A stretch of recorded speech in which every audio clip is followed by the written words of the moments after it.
කෝටි ලක්ෂයක් සක්වලේ ඉන්න ආර්යයන් වහන්සේලා අපි දිහා බලනවා. එහෙනම් අපි පින් අනුමෝදන් කරන කෝටි ලක්ෂයක් සක්වලේ සියලුම ආර්යයන් වහන්සේලා කියලා පින් අනුමෝදන් කරාම ආර්යයන් වහන්සේලා අනිවාර්යයෙන්ම අපි පේනවා උන්වහන්සේලාට. පින් අනුමෝදන් කරනට උන්වහන්සේලා අපි දිහා බලනවා. එතකොට මේ මහා කල්පේ බුද්ධාන්තර 4ක් නියෝජනය කරන මහා බ්‍රහ්මරාජවරු 4 දෙනෙක් සුද්ධාවාසී වැඩ ඉන්නවා. සහම්පති මහා බ්‍රහ්මරාජයා කකුසඳ බුදුරජාණන් වහන්සේගේ ශාසනයෙන් බඹලෝ ගියපු කෙනෙක්. සනන් කුමාර බ්‍රහ්මරාජයා කෝණාගම භාග්‍යතුන් වහන්සේගේ ශාසනයෙන් බඹලෝ යන්නේ. ගටිකාර බ්‍රහ්මරාජයා කාශ්‍යප භාග්‍යතුන් වහන්සේගේ ශාසනයෙන් බඹලෝ යන්නේ. තිස්ස මහා බ්‍රහ්මරාජයා අපේ බුද්ධ ශාසනයේ අපේ මහමුගලන් මහරහතන් වහන්සේගේ ශිෂ්‍යයෙක් හැටියට පැවිදි වෙලා ඉඳලා බඹලෝ යන්නේ. එතකොට මේ බුද්ධාන්තර 4 නියෝජනය කරන බ්‍රහ්මරාජයෝ 4 දෙනෙක්. තව බ්‍රහ්මරාජයෝ ඉන්නවා මේ බුද්ධාන්තර 4න් බඹලෝ ගියපු.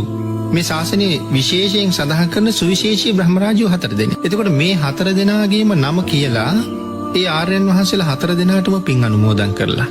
එතකොට සුද්ධාවාස වාසී සියලුම ආර්යයන් වහන්සේලාටත් පින් අනුමෝදන් කරලා. සදිව්‍ය ලෝක වාසී මෛත්‍රී මහ බෝසතාණන් වහන්සේගේ ඉඳලා සක්‍ර දේවේන්ද්‍රයන් වහන්සේගේ ඉඳලා සියලුම ආර්යයන් වහන්සේලාට සත්පුරුෂයන් වහන්සේලාට පින් අනුමෝදන් කරලා. උන්වහන්සේලාගේ යටතේ ඉන්න දැන් සදිව්‍ය ලෝක වාසී කියලා කියහම සුමන සමන් දිව්‍ය රාජෝත්තමයන් වහන්සේත් එතෙන්ට අයිති වෙනවා. ධාතුන් මහ රාජකේ විසමුනි දිව්‍ය රාජයන් වහන්සේ යටතේ ඉන්නේ. එතකොට උන්වහන්සේත් අයිති. නම කියලා කියනවා නම් විශේෂයි.